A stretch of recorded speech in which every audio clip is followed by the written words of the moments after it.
With spring on the horizon, firefighters across the state are preparing for the warmth, hoping to avoid the forest fires that often come with it. WIMT's Buddy Forbes has more about how you can prepare for the upcoming fire season. Waiting on the next season, prepared to spring into action. Spring fire season. Firefighters across the Commonwealth are warning Kentuckians about the dangers of wildfires in the months to come. And this is just a little bit more extra dangerous because there's more dry fuels. The temperatures are going to start climbing, making things a little more dried out. So it's easier to start a fire and have it spread. A concern that is only heightened by the winter weather that has weighed down on the trees. We've had a lot of ice and a lot of storms come through. We've got a lot of deadfall.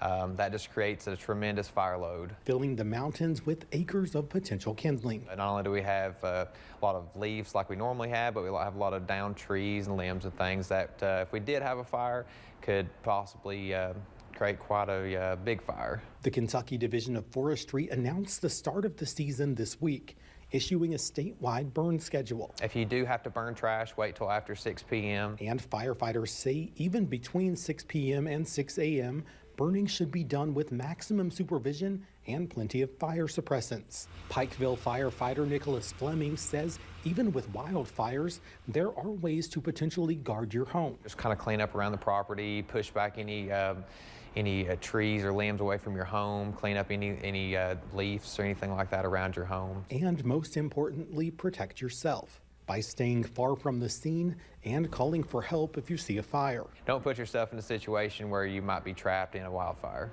To keep everyone free from the flames. In Pikeville, Buddy Forbes, WIMT Mountain News.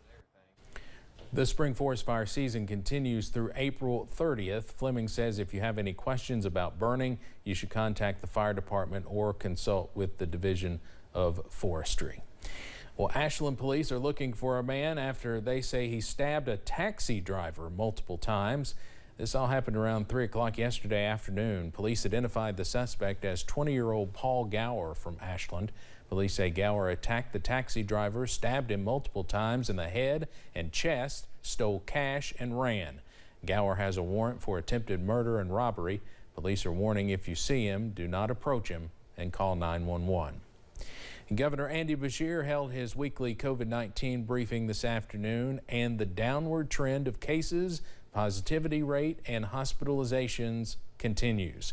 The positivity rate dropped below 20%, settling in at about 18% today.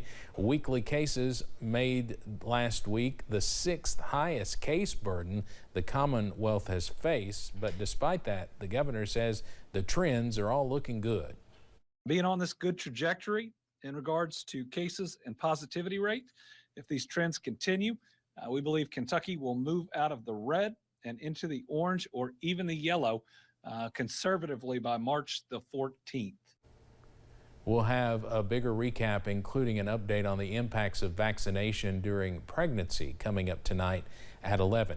Now a closer look at today's COVID-19 numbers. The state reported 1,907 new cases today, bringing our case total to more than 1,240,000.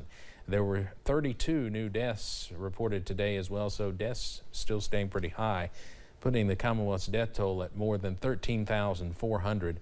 The positivity rate is just below 18%. Remember, the positivity rate at one time, a couple months ago, I think, was about 34%. So that's fallen pretty dramatically. You can always find the latest COVID-19 information on our website at WIMT.com.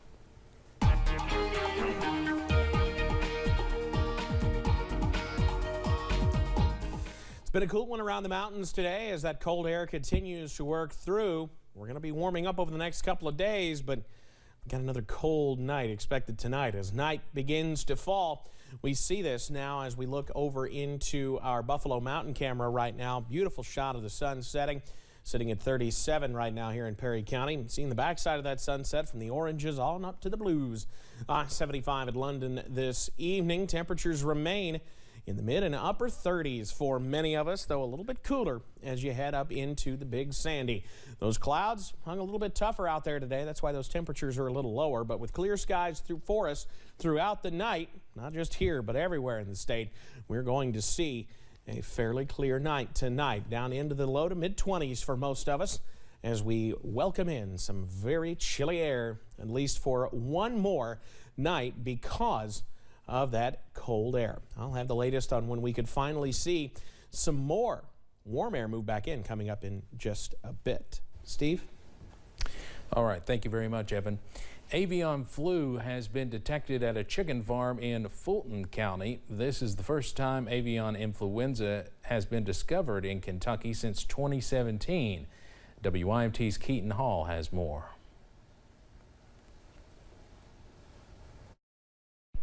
Highly pathogenic avian influenza has been detected in a flock of commercial chickens in Fulton County. It's highly contagious and spread very easily. It is deadly to birds. On February 11th, the Fulton County farm alerted the Kentucky Department of Agriculture of an increase in poultry deaths. The USDA was able to confirm that it was H5N1, avian influenza. On that Fulton County premises, we have issued a quarantine so that no animals, birds, anything goes on or off the property. In addition to the 10-kilometer animal quarantine zone, the KDA has also created an incident management team made up of Tennessee agriculture and federal officials. Still, Dr. Flynn says there's no food safety risk to humans. Avian influenza does not pose a food safety risk. Poultry, poultry products, and eggs are safe to eat when cooked properly. There have been no human cases of avian influenza in the United States. But the threat still remains for commercial poultry and folks with backyard chickens. So if your poultry, your backyard chicken, goes out and has interactions with wild birds, there's a potential for spread of that virus. So everyone has to make sure that their birds are protected. Dr. Flynn says they're unsure how long the threat will remain. She says it's largely dependent on if and how much spread they find in the environment around the farm. Keaton Hall, WYMT Mountain News. Dr. Flynn recommends calling the sick bird hotline. If you find any sick birds, you can find that number in this story on our website. State troopers could be getting a big pay raise. The House voted to bump starting pay from $40,000 to $55,000. Troopers at or above the rank of sergeant would get 10% pay increases. The bill still needs approval from the Senate. KSP ranks 74th among law enforcement agencies in Kentucky for starting pay. Well, as you probably already know, today is Valentine's Day, and those at Pikeville Medical Center got a special visit earlier today. Buddy Bear was out this morning making Valentine's Day deliveries at PMC. Thanks to a recent community drive, dozens of heart-shaped balloons were delivered to the Metu Children's Hospital, as well as the PMC Pediatric Clinic at the Urgent Care and Family Wellness Center. Valentine's Day balloons were handed out to pediatric patients all day by PMC providers. And looking fine around the mountains this evening, and there's more where this came from over the next couple of days. I'll have the details on the way next. And I speak with Attorney General Daniel Cameron today about several hot topics, one of those being the high power bills Kentuckians are seeing.